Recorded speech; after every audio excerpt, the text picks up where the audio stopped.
2024 Annual Procurement Report celebrates remarkable achievements in quality procurement and sustainable impact.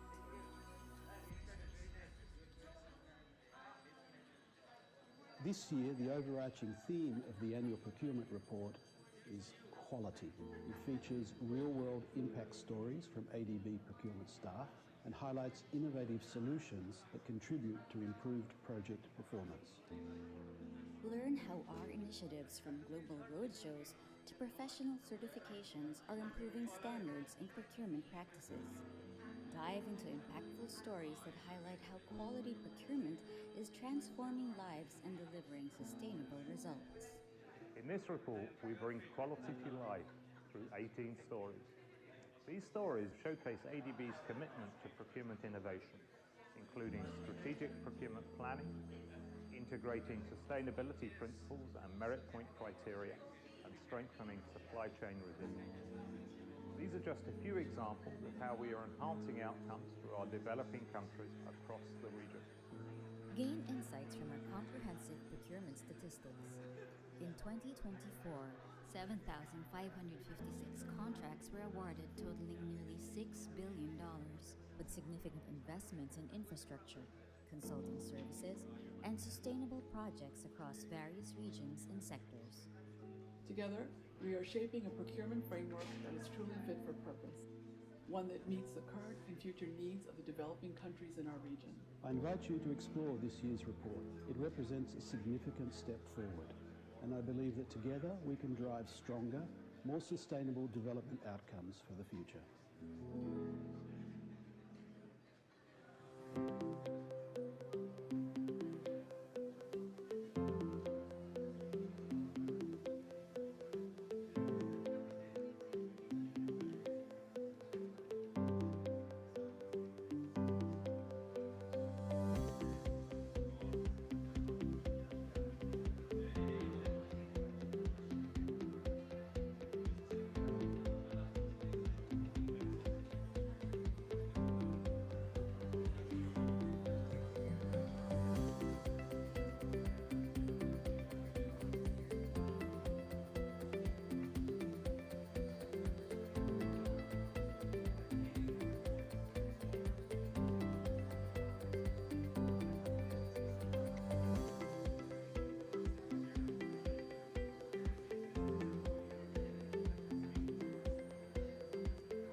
Business Opportunities Fair. I cannot overstate how important it is to ADB to strengthen quality, increase local content and labour participation, and build local capacity.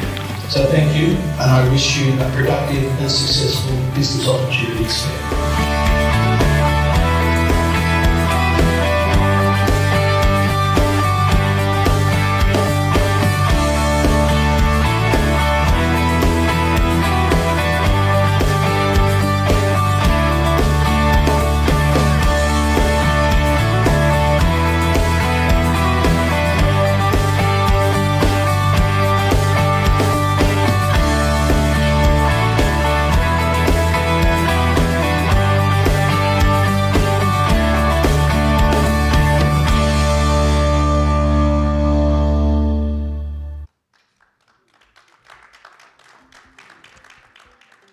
Good morning, everyone.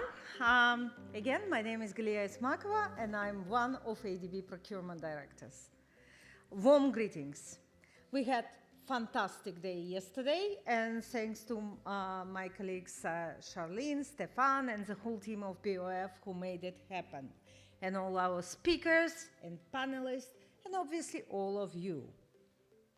So let's just recap what happened yesterday. So we had a great discussion and insights from the sectors such as energy, agriculture, food and natural resources, transport, public sector management, urban development, water and sanitation, social and human development. And we finished day one with the launch of new collaborative contracts for operations and maintenance in water sector, which is a special baby of Stefan.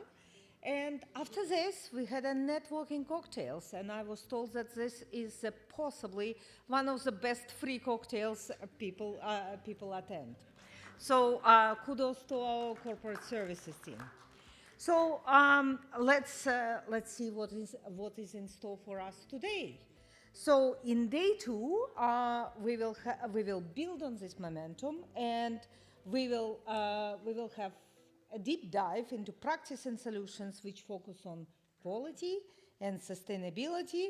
We will look at real-world procurement examples and experiences, and we will also look at challenges. We will perhaps ask you for giving us some advice on how to,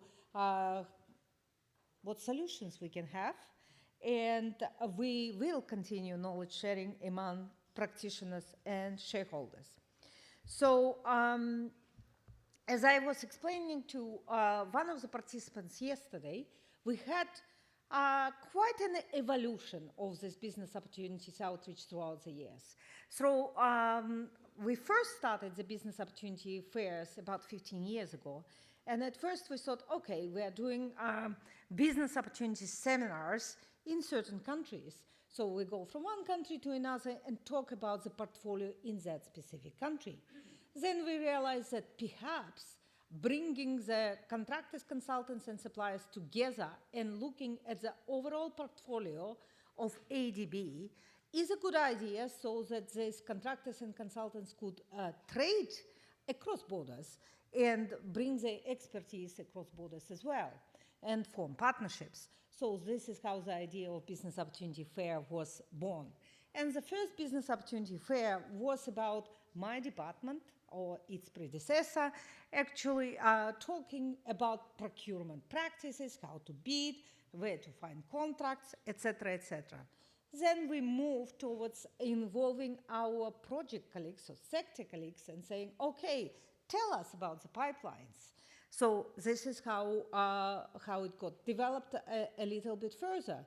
So the next iteration of our business opportunities fairs was like, okay, this is all ADB talking to you. How about listening what you have to say? And this is where we started bringing the private sector people in, and we started bringing people who were successful, saying, okay, you know, it's actually not something that is completely unattainable. Some people actually win contracts, and they will tell you how they did it. And some of them came and told about their trials and tribulations and how they went through this. So now we are moving full circle, and now we are including our clients who are actually procuring these pieces of infrastructure, the services and goods.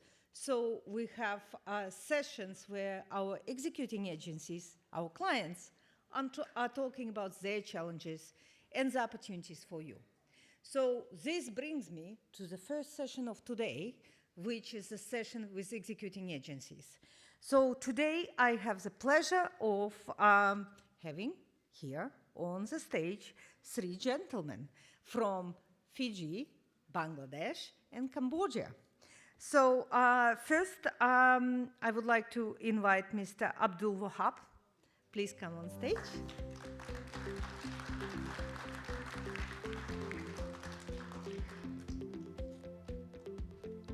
Second, please come. So second, I would like to welcome Mr. Chi Chan Risi. He kindly told me that I can call him Risi.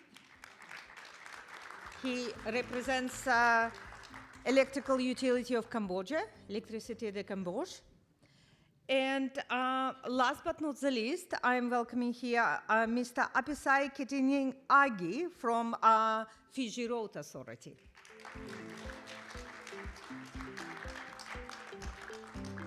So yesterday, when you were attending the second session of the day, you learned that 2 largest sectors in which ADB operates is transport and energy. So clearly, this is not a coincidence that our panel has representatives from projects of different sizes and different challenges from different regions, from Pacific and from South Asia. Here to talk, South Asia and Southeast Asia, to talk about their challenges in transport and energy. So without further ado, I will welcome Mr. Abdul Wahab to make a presentation. Thank you, ma'am. And Mr. Abdul, can you tell me why you're called brigadier? Are you connected to an army in some way? I was serving in Bangladesh Army for 34 years. As a Corps of Engineers. From there, I retired as a Brigadier General. That's why, and after that, government has taken me for this project. Fantastic. So I would say you would put a military discipline into the project. No, that is okay, because military we are doing and the civil more are coupled and we are working together. No problem. Because my earlier experience is really benefited by the government. I'm sure it does. Yeah. Thank you so much. Welcome. Okay. So, Bismillahir Rahmanir Rahim. Respected audience, already Ms. said that I am MD Abdul Wahab, representative Bangladesh, which is South Asian country. And you know, Bangladesh is most populous country, and out of which I am working, Dhaka is the capital city of Bangladesh, and there we have planned 6 metro rail, out of which one that is line 5 south, where I am working as a project director. So next couple of minutes or so, I will explain regarding my project MRT line 5 south, what are the rationale and the challenges, how to overcome that challenges, and what are the outcome of that, and the investor, what are the opportunities available, that I am going to speak. So first of all, you see this is the 6 metro line. You can see in the screen, this is MRT line 6, which is green on, that is operating now for the last 3 years in Bangladesh. That is the north-south corridor. Then again another one is MRT line 1, red one you can see, that is north-south, that is also under construction. Can you see in the screen? Is it clear? Okay, then another 2 is east to west. So on is the MRT line north, that is light green, you can see. And I am working where, that is MRT line 5 south, that is orange color, that is from Gaptuli to Dasherkandi, that is MRT line 5 south. And another two, that is feasibility study is going on, that is MRT line 2, and another one is MRT line 4. So as I said, Dhaka city is a most populous, and you will be surprised to know that almost 30 to 35,000 people are living in per square kilometer. So if we think Delhi, as per statistics I have seen 12 to 13,000 people. If you talk about London, there is roughly 7 to 8,000 people are residing per square kilometer. So considering that, Dhaka is almost 34,000 or more than that. So why we need metro, you understand very well. That's why I am here to representing MRT line 5 south that we need urgently. So next,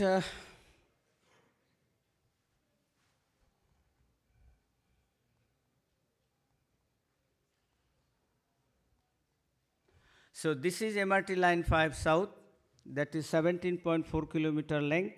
So if you see the red one, Gaptuli to Aptabnagar, that is the underground, 13.2 kilometer, and from Aptabnagar center to Dasherkandi, that is 4.2 kilometer, that is elevated. So coupling of tunnel and elevated, the 17.4 kilometer we have planned for the construction.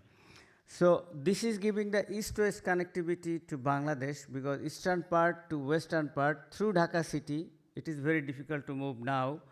So to have connection from east to west or west to east, this metro line is very much important. So that's why we have planned to construct this metro line in Dhaka city, and definitely give the dwellers to have other facility to move in and around Dhaka city.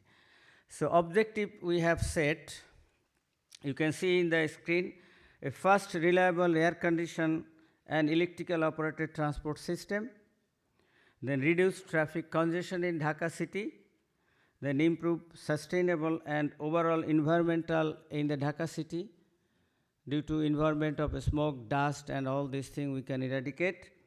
Then connectivity with the other transport, that's what is availing by the Dhaka city people.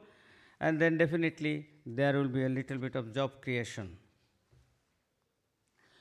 Now the technical standard of Dhaka Metro, what we set, first of all the BNBC, that is called Bangladesh National Building Code, that is 2021 in vogue, that we are following. Then technical standard of metro rail, we have our own technical standard, Dhaka Metro. That's what I said, the Dhaka Metro MRT line 6 we have started from 2022. For the last 3 years we are running, and the return of the people or the interest of the people is tremendous. Initially we thought that 215,000 people will be moving either side. Nowadays it is almost 450,000 people are moving either side within this small line. Then other international mesh standards like NFP code, other thing, whatever the safety precaution is there, that also we are going to follow. Now the status of the project at present, the pre-feasibility study was done by ADB Finance by 2019. Then after feasibility study we have started 2021, that is also finished. And also the detailed design have been finished by 2023. And the procurement document is also prepared, and we are ready to start the project. So the project duration we are planning from 26 to 2033, I mean almost 7 years. I mean you can think just after 4 or 5 months. The main components, as usual, those who all are related with the metro, that you know, that we will use the tunnel boring machine for the tunnel, and the viaduct for 4.2 kilometers, that is the cantilever station, and the viaduct is also cantilever over that to minimize the space. And other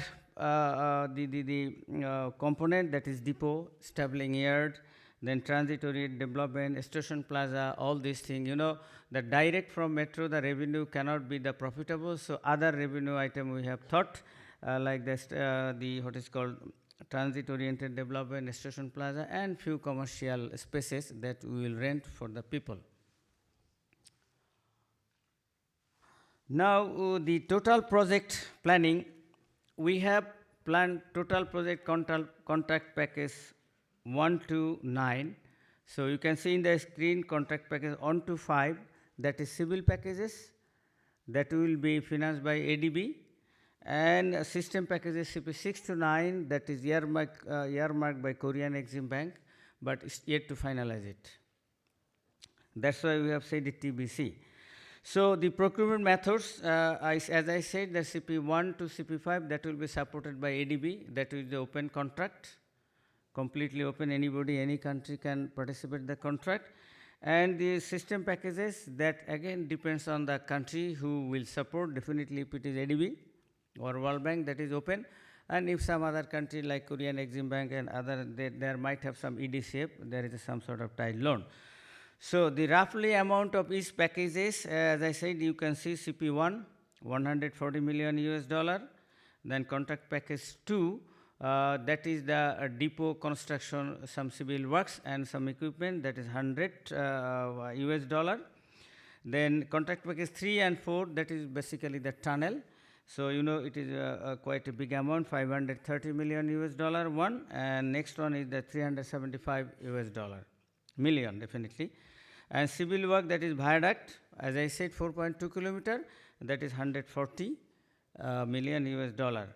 And total roughly we have said this contract package 6 to 9, it may vary again later on the seeing the donor country. So that will be roughly 1065 US dollar.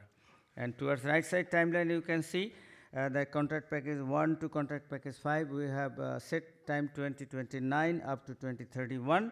And then later on system package, definitely it will start maybe roughly after 2027, then it will complete 2032, and our planning is that 2033 early we should start our metro line 5 south for the operation.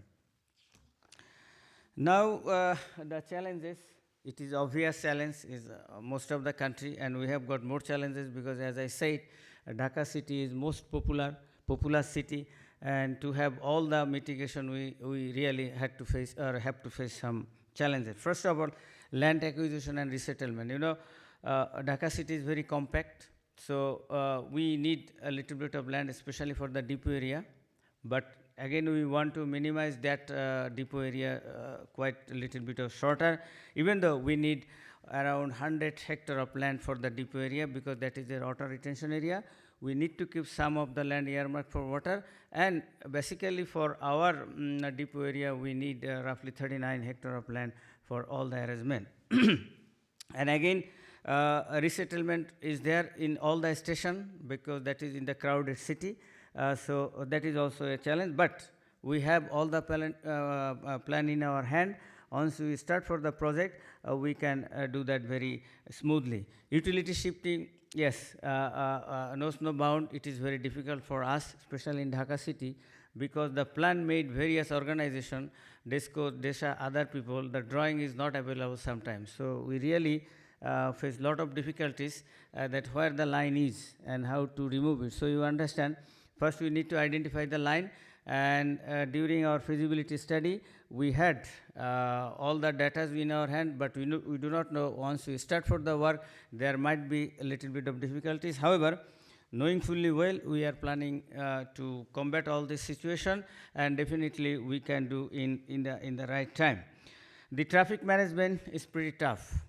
At present, Dhaka city, you will be surprised to know vehicle move per hour 3.5 kilometers per hour, the vehicle movement during traffic time. So you understand what is the traffic, and there are various types of various speedy traffic is available, so 4 or 5 types of transport. So the traffic management is very difficult. So what we plan, half of the road will be under construction and half of the road will be open for the traffic. So once half of the road will be finished the construction, that will be shifted either side. So the traffic definitely will have some problem, but at least it will continue, it will not be stopped.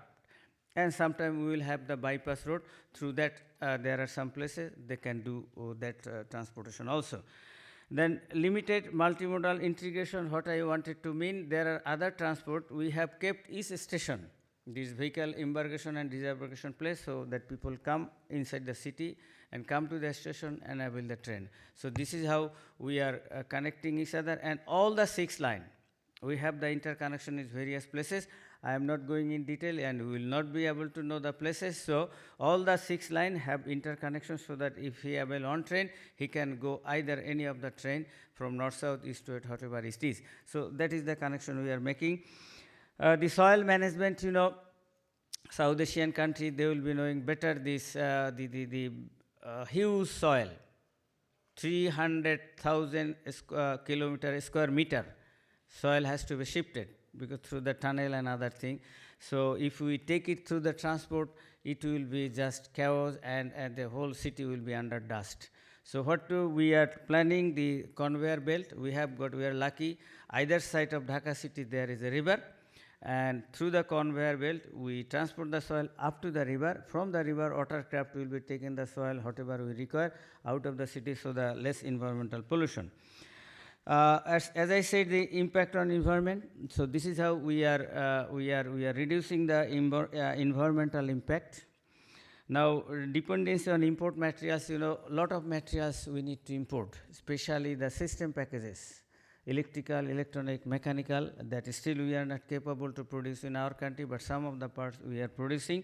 So that is also a big problem, what we have faced during line 6. So here we have to also import a lot of materials, but civil construction material, yes, definitely we have, like rod, cement and other material, bricks, we are producing in our country. So that is main thing, but most of the thing, 80 to 90% we will have to depend mechanical and electrical things that has to be imported around the globe. Now the consultancy service, as I said, still we are not well experienced to dig the tunnel and have the tunnel. Definitely metro rail is there, but we have got almost 11 kilometer tunnel in Bangladesh first time that is operating under river Karnafuli. So this is how we have to depend some aspects, some places on the consultancy, definitely that is from abroad. So that is what is again another dependency, and we need to have a good consultant so that our project will be smooth. The liquidity contract, that is very obvious. If the contractor is there or consultant is there, they must have the liquidity and all this thing. Now, here I am showing a small video clip that you can see the traffic management and discipline of Dhaka city and dust pollution, other things, as I said to you. And this is why we need metro rail in Dhaka. So see the dust. So the transport discipline and the waterlogged during incessant raining, all these things happening every day. And this is very recent photo, maybe 2 to 3 days back. Before coming here, I took the photograph, my staff, and they did it. They made this video clip. While we are looking at the clip, which is fantastic depiction of the challenges, may I request participants to put any questions that you might have into events here?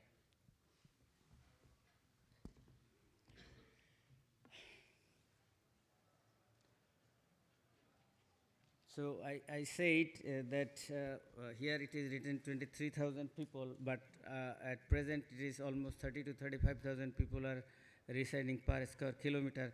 So to manage these people, there is no other means to have a metro rail. So that's what we are gaining, or we are getting result out of line 6, that we have planned that to people move either side 250,000 people, 100,000 people, but nowadays we find almost double, 500,000 people are moving either side every day.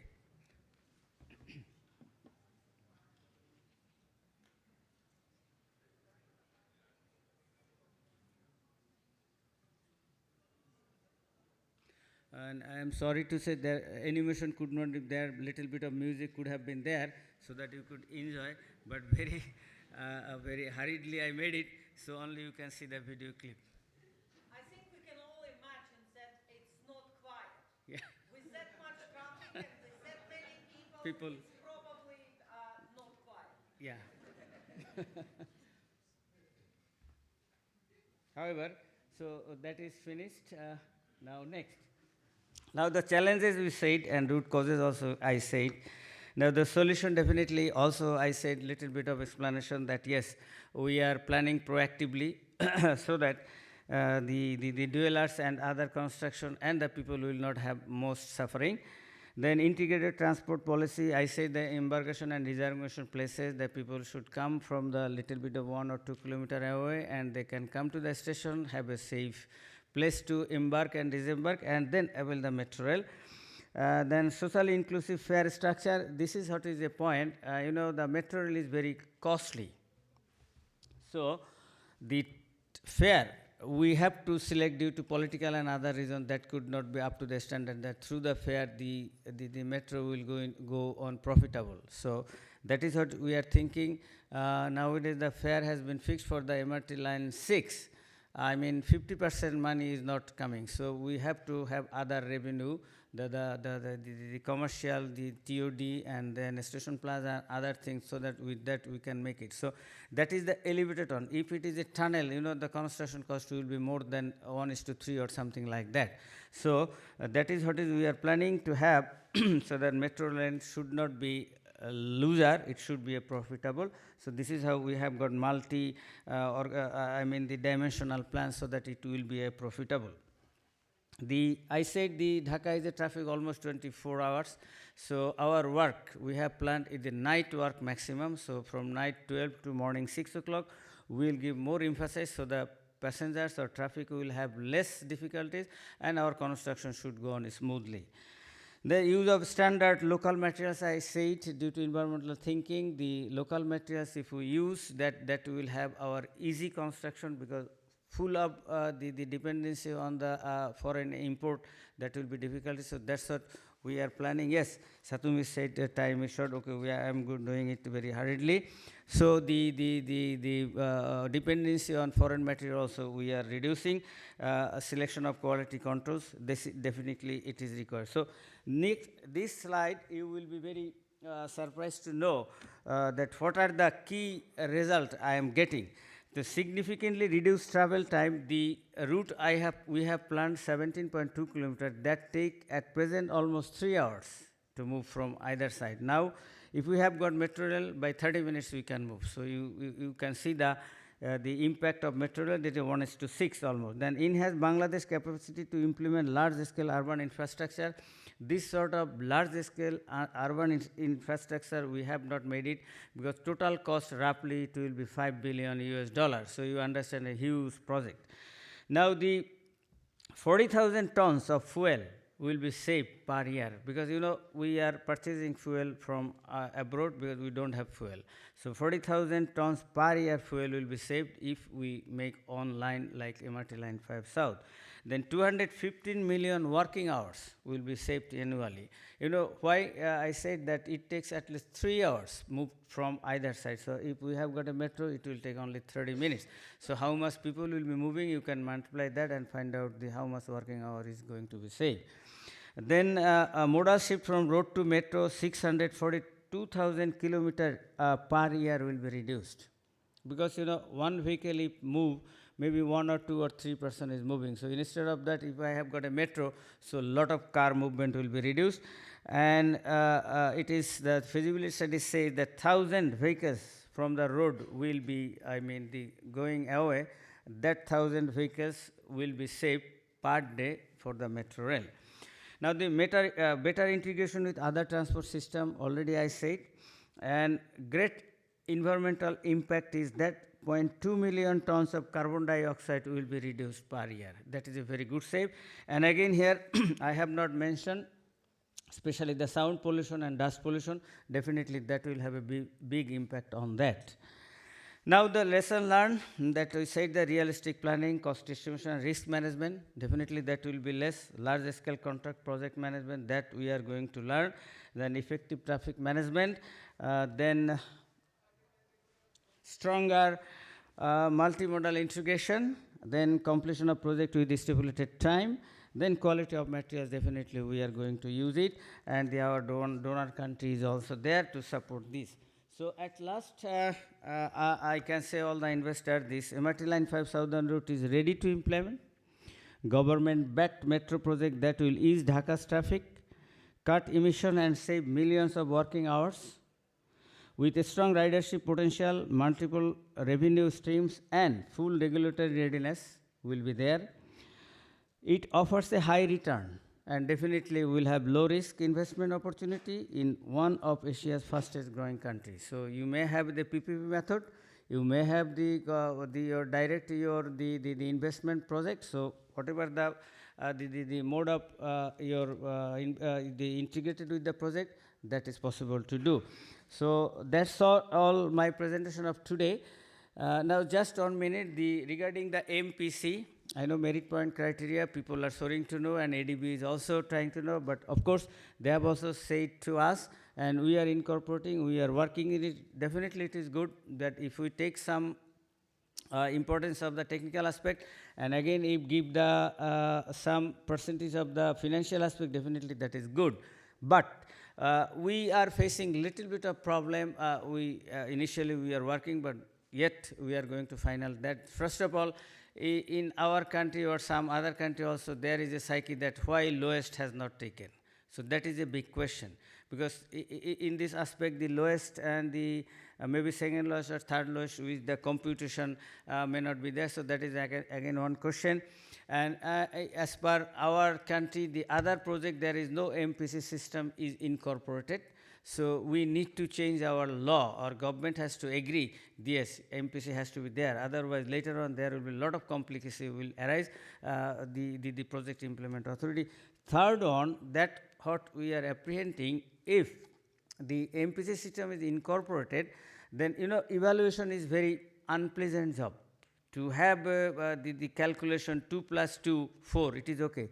But there are something, always the evaluation may not have 2.24, maybe sometime it is 3.99, sometime it is 4.09. So if somebody did not get the job, he may ask that how is the evaluation has done, please let us know. So that is very big complication we are expecting. However, once ADB is trying, we are also trying to do. Thank you so much. If you have got anything to say, otherwise I am finishing my speech. Thank you. Thank you all. Thank you, Mr. Wahab. Please take a seat. And I already have 2 questions from you, from the audience. Now. You can sit here and be comfortable answering. Yes, so obviously people were listening, because I see that first question, would you have right of the way issues, resettlement issues, right of the way? Yeah. Yes. And how are you going to solve them? Resettlement issue is very simple because for the ADB finance project, there the money is almost quite a big amount. And also we have got our regulation that how the value for the resettlement will be done. So it is the present value of the country, and out of that, whatever the value, say the resettlement, he is losing his land, he is losing his house. So what are the cost? Maybe 100 taka. So as per this ADB plan, it is 250 taka. So he is happy. So at this moment, we have got all the plan, how much resettlement will be there. So we have planned all the project will start. I think 2026, the resettlement done smoothly. But in our case, resettlement is not that much because it is the tunnel. So tunnel is going through the main road. There is no other resettlement, only there are few stations and the depot area. There is a few resettlement there that we have a plan, and we can, where we will be shifting them, that we have done. Thank you. Okay, that's a good answer. So again, people were listening that the shifts will be at night. So not just call centers are working at night, the construction workers are expected to be working from at night. And while call centers do not generally disturb the sleep of others, our audience here is wondering what will happen to people who are trying to sleep while this construction is going on. No, you are very correct. The tunnel boring machine will not have any disturb, any sound, but only the viaduct construction. But what we are planning, the segment will be constructed far away from the working site, that is remote from the working site. So only that will be transported and only fixed on the site. So I don't think that much hazardous will be there for the dwellers that they cannot sleep. So that's what we are thinking. But definitely, I cannot say that 100% the facility will be given for the dwellers, but little bit of discomfort will be there, but not that much. But during construction, people used to have it, and they definitely bear with that for the greatest interest for them. Maybe after 3 to 4 years, they are getting a very good result. That's why I think people will bear that. Thank you. And the last question is a very technical one. Clearly, again, people were watching the video you have put where the roads are flooded, and they say that Bangladesh experienced high rainfall and frequent flooding. Have you incorporated flood mitigation measures in the design of underground tunnel? 100%. That's what we are telling. Yesterday we had a meeting up to night 6 or 7 o'clock. That yes, consultant have mistaken something. They have not considered the highest flood level. So in the station, in other country, I won't name, there are a lot of places I find during flood, the tunnel is flooded. You have seen the flash flood in even Dubai also. In Hong Kong also sometime before that. So we are planning, considering that there are some few places we have earmarked and we have raised some of the portions so that in any cases it does not get water inside the tunnel, so that we have taken the full precaution to that. Okay, fantastic. I hear that you have referenced the experience of Hong Kong, not just in flood mitigation, but clearly when you talk about commercialization and this MRT Line 5 being commercially sound, I would say you take a leaf out of Hong Kong book. No, that is okay. I said that flash flood, Hong Kong is one of the metros that they are the profitable. In the world, very less metro, they have profitable, I think, as my statistics, Japan, they have got something, Hong Kong and some of the places. But in our cases, I said the cost, the fare, whatever we are deciding, that is not just as per the standard, because you know, the dwellers or the people will bear that. This is due to political reason, government want to take a little bit less.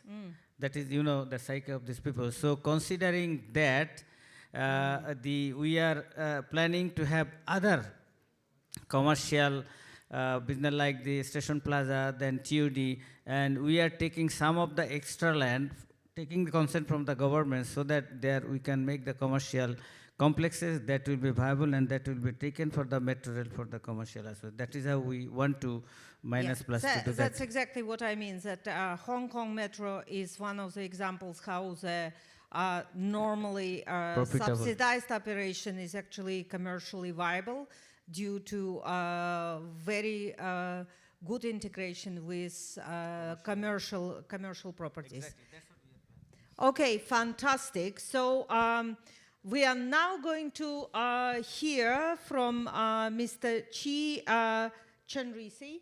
He told me I can call him Risi. He works for Electricité de Cambodge, which is electrical utility of Cambodia, and he will be talking to us about green project. Over to you. Thank you.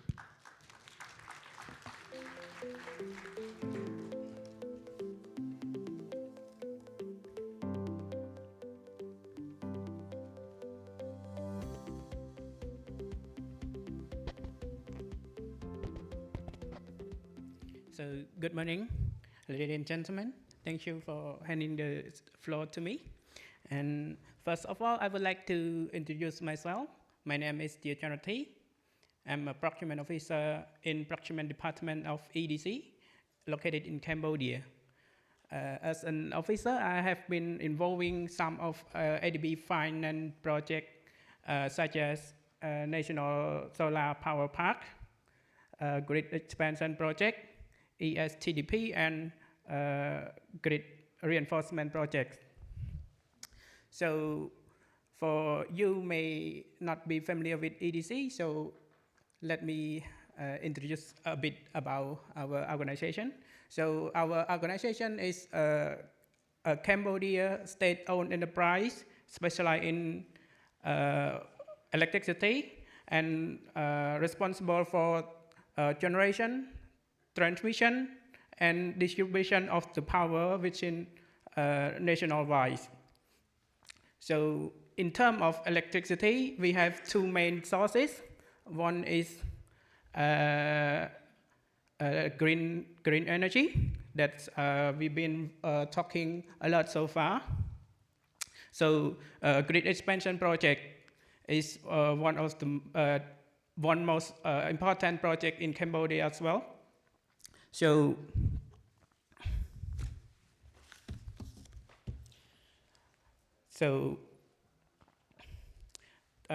talking of green energy, Cambodia have rely on three main resources. One is hydropower, second is solar, and the last one is biomass, which accumulate of more than 60% of the total electricity generated in Cambodia. So looking ahead, EDC plan to increase the generation of electricity from green energy up to 70% in 2030. So to support the aim, Cambodia have designed the green expansion project to modernize our infrastructure and focus more on the reliable, sustainable energy. And for the background of our project is summarized, so let's go next to our main challenge of the MPC requirement in the bidding process. So like I mentioned earlier, the project I'm involving is on one state, one envelope, one S1E, and the awarded contract will be awarded to the bidder who propose lowest evaluated financial proposal that meet minimum requirement. But after the implementation of MPC, we shift the focus on the lowest evaluated bidder. So we focus more on the value for money. So we make sure that every dollar worth it. So for the first time EDC was introduced the MPC, it quite some concern of our management were raised during the introduction by one of the mission of ADB team. Especially the introduction were introduced by Mr. Chitosi in early April 2025, and some concerns were raised, such as increased bid price, prolonged bidding process, lower participation, and limited understanding of the MPC point criteria. But after training, the first introduction, hand-on workshop, training on 24-25 July 2025, and of course the BOF have enlightened us a lot about the MPC training. So we come up with the solution of the MPC so we can handle and put it into practice. So specifically refer to the grid expansion project that have been being implemented in Cambodia. So it is in the early stage of the bidding process, which contains three main outputs. The first output is transmission line. The second is substation, and the third one is selection of PIC. So the first output, approximate of transmission line has already published. The IFB was published in late August 2025. So It is also available on ADB website, but it uses one stake, one envelope.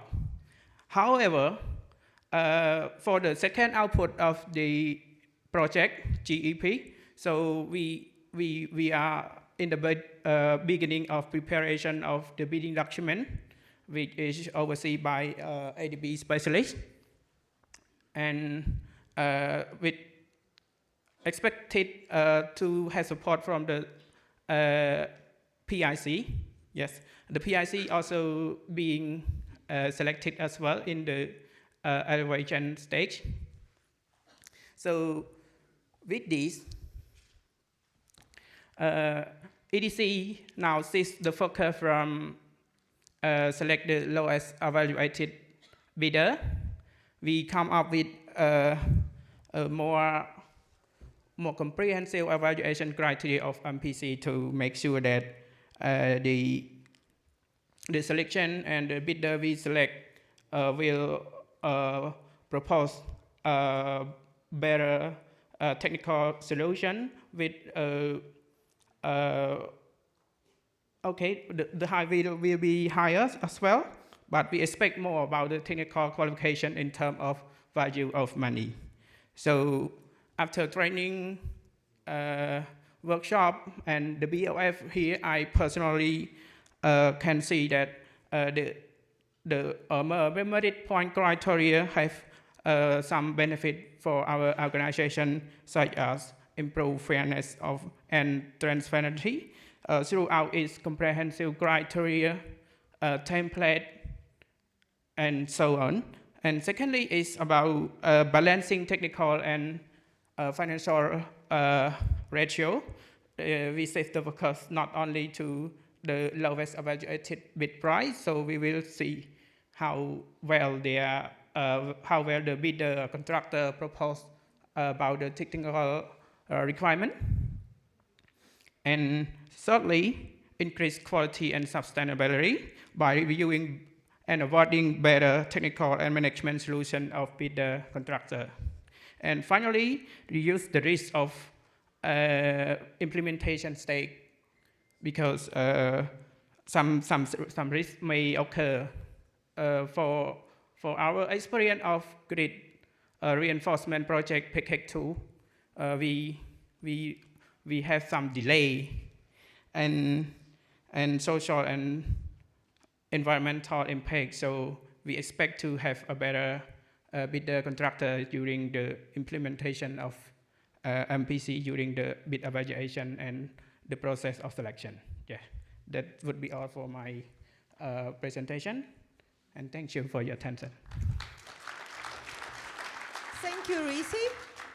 You can take your seat back here. So I have a question to you.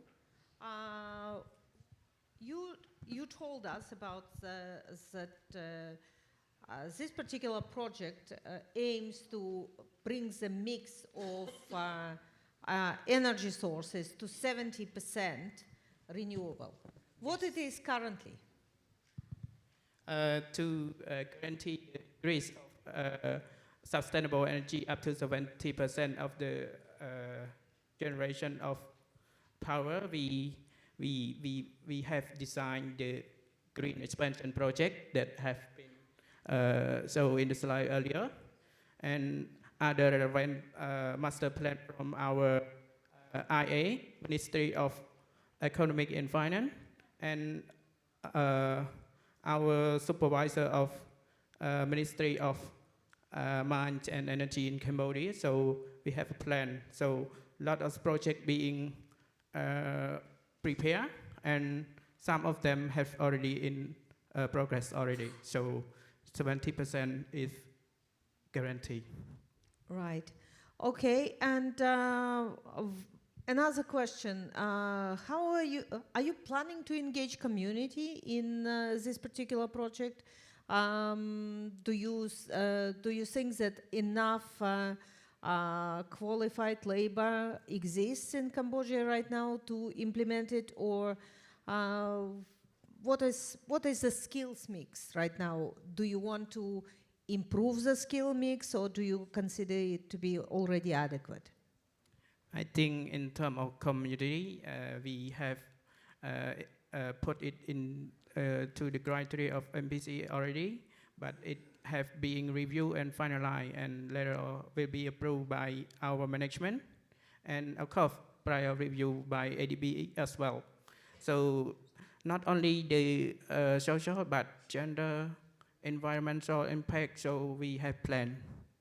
So hopefully we think that MPC will encourage us, enable us to select better bidder who propose the better management, not only the social but gender, environmental impact as well. Yeah, thank you.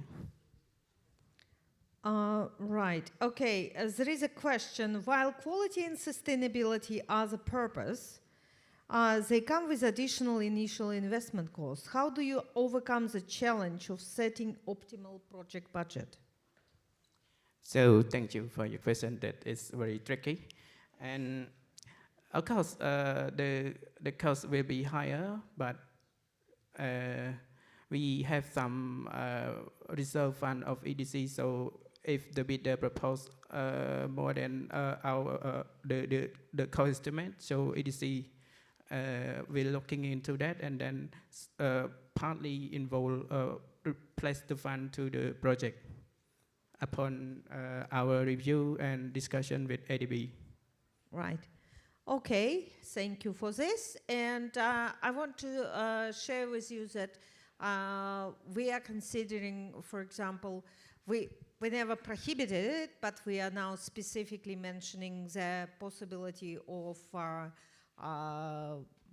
competitive dialogue. Competitive dialogue is an iterative process involving multiple qualified bidders where you can hone in the technical requirements, but at the same time you can actually come to the understanding with regards to budgeted or planned expenditure. So this is widely used in European Union through European Union procurement directives, and we are planning to have it as one of the tools to share with our borrowers in the nearest future. Thank you very much, Risi. And thank you, thank you. Our last but not the least speaker for today is Mr. Apisai Kitentagi, Chief Executive Officer of Fiji Road Authority. I need to tell you a bit of my own experience. So in 2012, 2013, I actually went to Fiji when we resumed landing to Fiji, and I have done the first for ADB country and sector procurement risk assessment. And the sector which I assessed was nothing else but Fiji Transport and Fiji Road Authority. And at that point of time, in the documents that I have written, which is available on open source, practically you can type it in and find it. What I written down is that Fiji Roads Authority uses rated criteria similar to consulting services. And I said in the risk management plan that we will need to tell them how to use lowest evaluated responsive bid. So, you know, when we as MDBs come together and say, okay, we come with an innovation, we actually bring this innovation back from our borrowers. So, over to you.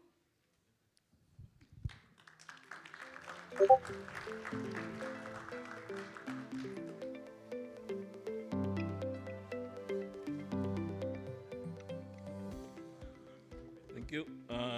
Good morning to you all.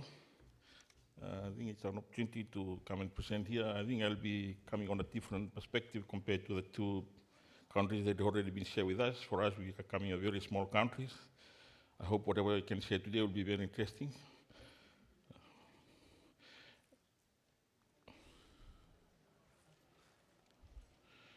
That's just content on my presentation. I just have to share with you a bit of background and some of the projects that we have been implementing so far, and the evaluation process we have been, tender evaluation process we've been undertaking by using the merit point criteria, as well as adoption of the new EFL policy, which is Environment Safeguard Policies, and to summarize that at the end.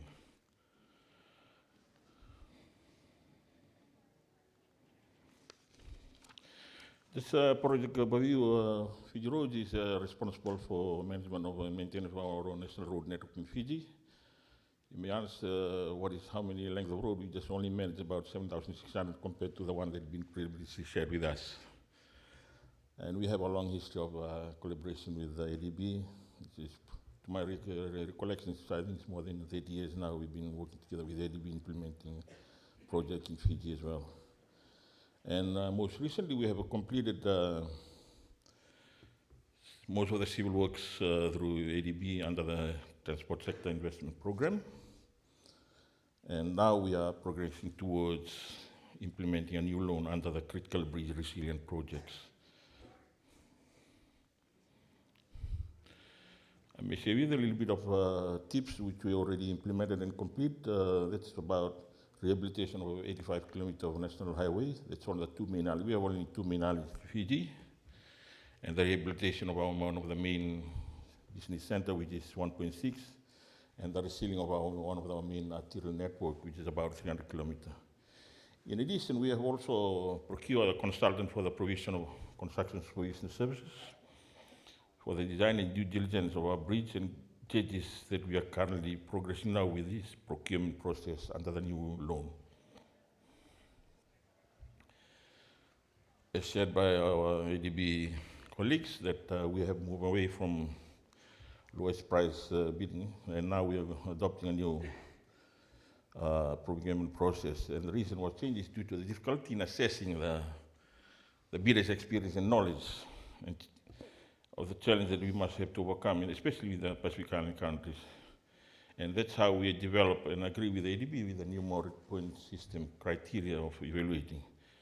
And we have deployed this in the remaining works of our civil works project that we are currently implemented. And as you know, the goal is to try and understand the technical and environment and social capability or understanding of the contractor that we're trying to engage in implementing this project. And the criteria was around 70% technical and 30% price.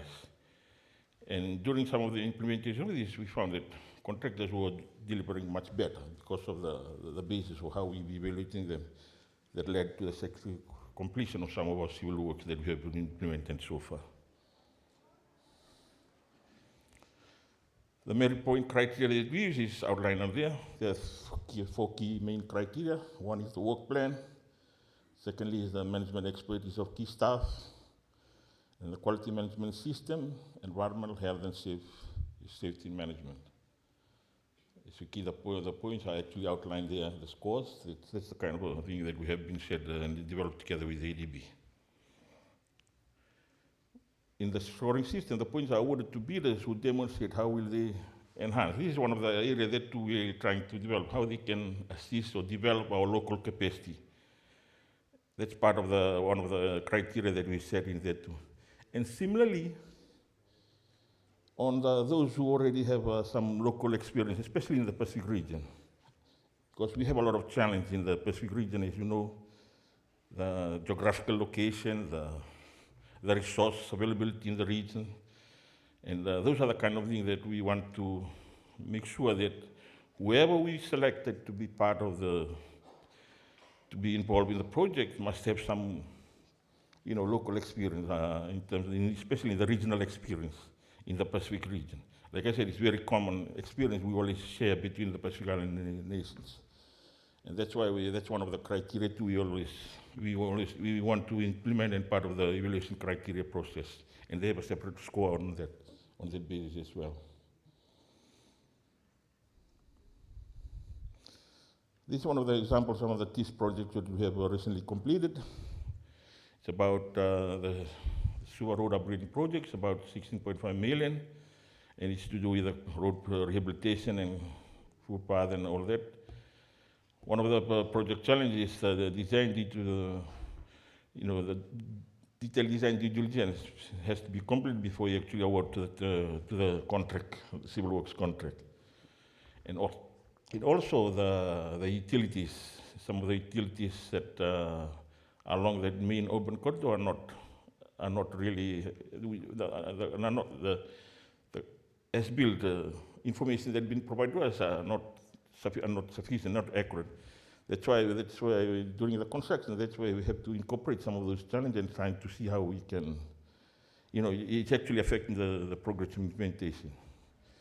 I think it's very common to with other countries as well.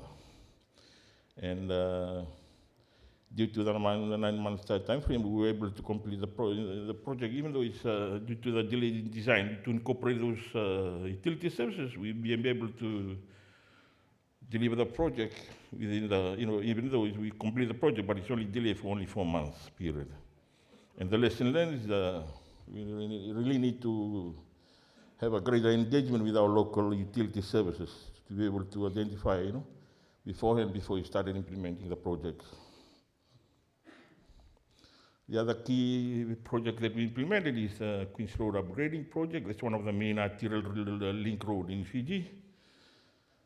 And during the project implementation, we realized some of the crossing, the AMCO crossing, is like a stormwater culvert crossing. It's an AMCO scheme was already deteriorated. And we have to replace that by doing a new design for that. And unfortunately, for that to incorporate the new design to be part of the improvement in the new rehabilitation, they need a lot of, the extension of the design has to be beyond the boundary of the scope. So a lot of consultation has to be carried out with the due diligence process, with the environment, land acquisition, and so forth, safeguard issues, and community consultation and EIA. So FRA was managed to work together with the ADB and our construction supervision consultants to be able to overcome this and complete the project without delay. And the lessons learned is, with the construction supervision consultant, who are very proactively in identifying that and then flag it to us, be able to move forward and resolve and deliver the time on a timely basis. That's one of the lessons learned we learned from that project. The other key area we adopt in this, under this TIPS project and the new critical bridge is adoption of the new environment and safeguard policies. That's something that we have been working together with the ADB recently and in the last TIS projects. And we have designed a new framework, using the shared safeguard approach. And that approach has been implemented in the project that we are currently implemented, especially under the TIPS and the upcoming critical bridge that will be implemented in, right now we are still in the procurement stage, and that will be implemented part of this adoption of the new environmental and safeguard framework policies. In summary, implementing the merit point criteria, they say we have a great confidence in contracting signed with the contractors of major civil works. In the outcome, we see that when we implement that, we are confident that the contractor will be able to deliver the project successfully to us. And we have experienced a better implementation outcome as a result of the contracts successfully completed. The use of merit point system has been refined and currently used by FRA for procurement of major bridge civil works and currently being tendered. And we intended to use this for future ADB project funded while we are approaching the phase 2 of the critical bridge project. I think the phase 2 of the critical bridge resilience project is the one shared by one of the ADB yesterday that is in progress now. And that's some of these merit point criteria will be used also on that loan project, the phase 2 of this critical bridge. And we expect to adopt the future criteria in line with the new environmental and safeguard framework policy. Thank you very much.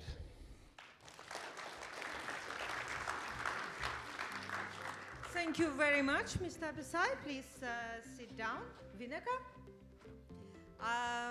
Yes, I see that your presentation was so detailed that no one has any questions, but You're not escaping. I am going to ask you questions, okay? So you told us that you have started actually implementing the merit point criteria, and you looked at 4 different categories, which generally are already present in the evaluation and qualification criteria. So practically what you have decided, from what I understand, is to look beyond the bare minimum of the qualification criteria and differentiate the offers of different contractors. Because generally, for example, when we look at similar experience, we don't differentiate between experience gained in one country, multiple countries, the same region, etc., in civil works, while we differentiate for this experience in consulting services. And I have seen that the evaluation criteria very much looks like QCBS, like quality and cost-based criteria. Can you tell us about the process on how did you decide what is important and what weights do you need to give to specific criteria? Yeah, it's all related with how the project's been planned and it's been implemented.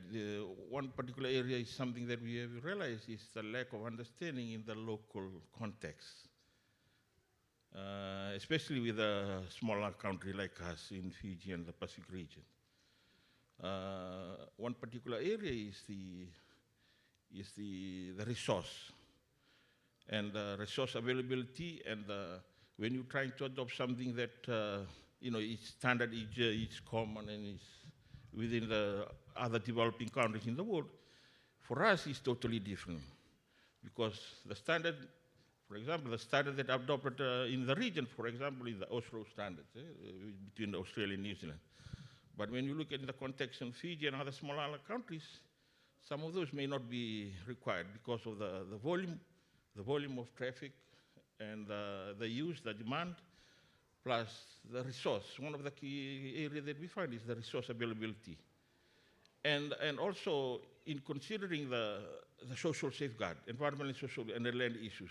That's one of the other challenging issues that we realize it's very critical for us to, especially from the planning side, whoever is going to be involved in the construction, in the consultancy service and in the construction, the context of that need to be, considered, and they have to have some knowledge and understanding in the local context, especially when we're dealing with the lands and the development of foreshore, the sea, any development beyond the foreshore to do with the sea. That's a different context altogether, and that's why we always insisting about having some local experience, regional experience, because they can easily understand and cover those areas which may need to incorporate as part of the planning process and to be included in the contracts before its implementation.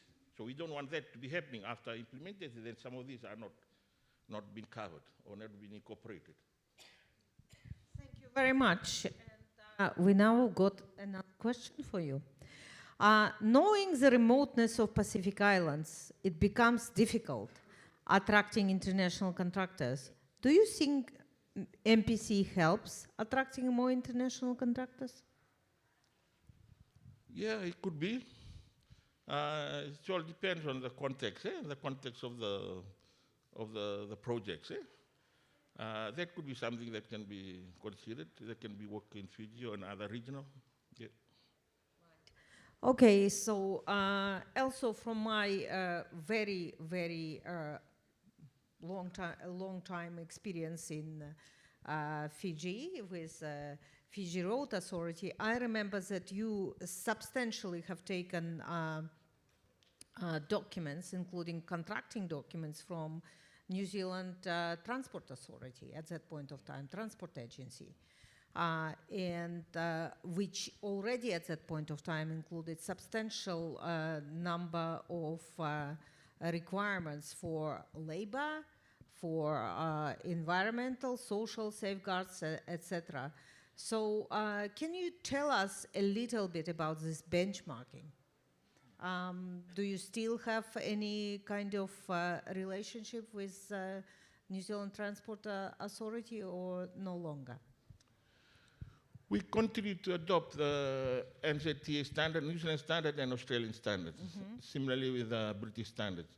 But in some areas of our project, we, like I said, under one of the multilateral funding agencies, will assist us in developing some of the specifications, the standards that suits a local, the local environment, especially based on the rural and the volume.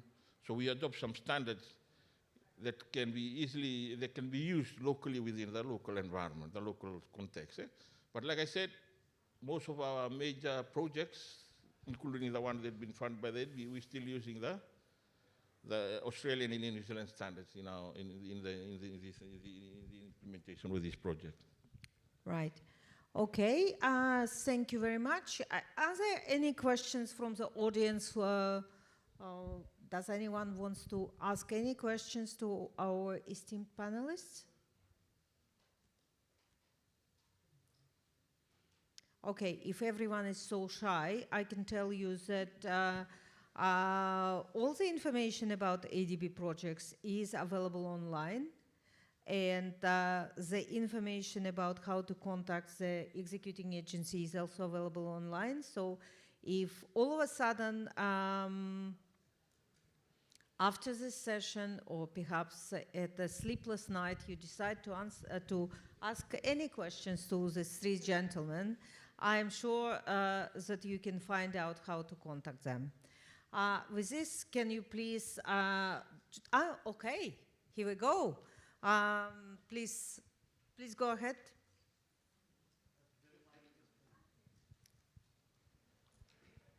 Can you please introduce yourself? Good morning, madam, gentlemen. My name is Anna, and I'm Filipina. I am a registered, invited, small contractor for little businesses for art conservation, and I have served 2 executive directors of the ADB for the artwork assessment, the valuation, when they had to move out to a different country. So I have had good clients from the ADB. My question, madam, is, may we have more free access to the library, which is very well supplied with quality books on development? Because I understand that it's only open on Thursdays. All right, okay. It's a little... that's a very interesting question. You know, very often, I'm almost always have an answer to the question, but today is not the day, okay?